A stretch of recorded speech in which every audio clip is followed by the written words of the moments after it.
Atrapados, or Caught, is a new Harlan Coben adapted book into series on Netflix. It's 6 episodes. I'm here to talk about it non-spoiler, of course. Is this one of those Harlan Coben series or movies that has worked out well, or is it one that you may not want to watch? Let's jump in and discuss. Ema Garay is a reporter for an online expose who unveils tax dodgers. Her probe into a 16-year-old disappearance points to Leo Mercer, upending both their lives. That is a terrible description by IMDb. This series has so many plot points that if you look away, you're liable to miss something. It is also a Spanish original, so I would recommend really concentrating while you're watching this, because I went from expecting the big bad to be a particular character in this to questioning who or what the series was actually about. And by the time I got wrapped up at the end of episode 6, I was surprised by where we ended up. There are some moments in this when it comes to storyline and character developments that hit trope for this sort of drama, especially a Harlan Coben trope. But there were so many surprises for me in this because there are so many storylines and tangents that this series goes on that the mystery kept me intrigued. I do feel like this is heavy dialogue. So if you aren't, just to reiterate once again, if you're not paying attention, you are going to definitely miss out on what's happening within the story. So we have a sort of investigator journalist who is really great at delivering exposés on big stories that will actually help. In this one in particular, she's trying to expose what she calls as a predator and online, a guy that is stalking young girls online and, wants to do whatever he wants to do with them. That's where we start. Where we end up is so different from where that is. It often escalates to places I wasn't expecting to escalate, but then it goes following a story tangent that I thought, why are we following this particular story tangent? This doesn't seem to be like it's playing any part to the major arc of the story. And then we end up back where it does, and all puzzle pieces link well together. Part of the reason why this series works so well is because we spend a lot of time with the families. We spend a lot of time with the detective, the journalist family, where she's detecting stuff, and to the detriment often of her family, leaving her relationship with her son to kind of get mixed up as things come to light, mixes his life as well. There are a number of family units where our journalist is, her story as she follows her investigation leads her into, and then we see a little bit of their family dynamic. And every time we get to the end of an episode in this series, they reveal a sort of mystery plot point that leaves you scratching your head, but cleverly makes you want to figure out what the hell that means. The reveal you think you knew means something different in the subsequent episode. A very clever design to make it very binge-worthy. One thing I think is a standout here is there's a particular character that is one of the main protagonists that is a musician, a violinist, and she is auditioning to be in part of this school, one of the top schools, I believe. And she's playing Vivaldi, or that's her piece for her auditioning. And that Vivaldi score piece carries on throughout the entire series.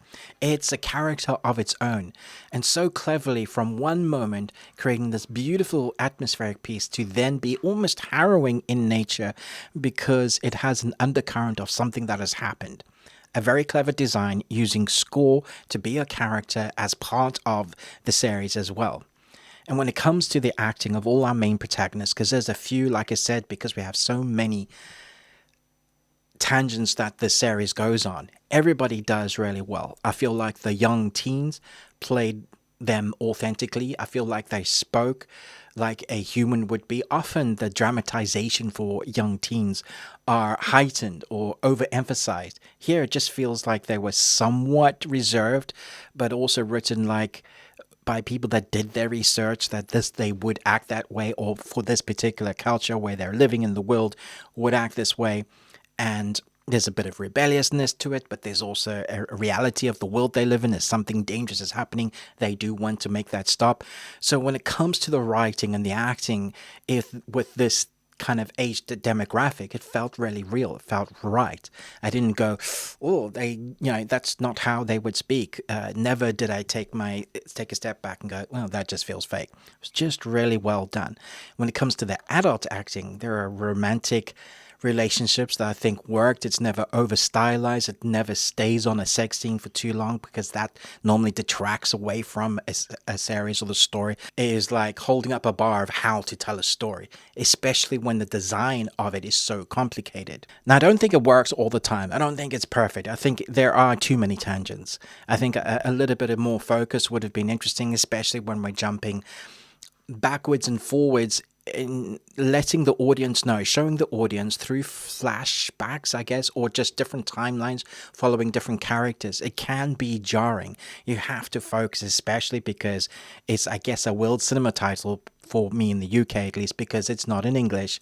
You can watch the dubbing, and the dubbing is fine. Subtitles for me are the way to go, because I'm listening to the actors actually portray it from the original language, even though a lot of it will be ADR, and they'll have to, re-record some stuff in-house. There's a lot of physical locations as well, which helps. Houses that look fantastic, and people have a different demographic and monetization of what they're capable of in their lives. This Harlan Coben story is adapted well. It knows what it is. It is able to portray its story without alienating its viewer. Its viewer from around the world will find something to get their hooks into, to understand. There are moments with character motivations that will frustrate you, but at the same time will make you understand, or you'll feel like you'll understand that they're doing what they need to do in that moment. There are character traits that are accurate and authentic, again, but will frustrate you. It's written in a way that feels like a real-world dramatization of a thing that happened, that you are a fly on the wall. I think this is one of the best Harlan Coben mysteries that I've seen in a long time. I was there for the ride. I thought it was an interesting take on the story. The adaptation was done well. If Harlan Coben adaptations in the future are done like this, then I think people will enjoy this. Let me know in the comments below, what is your favorite Harlan Coben book or adaptation? I'm going to give this a solid 4 Nicolas Cages out of 5. You got one.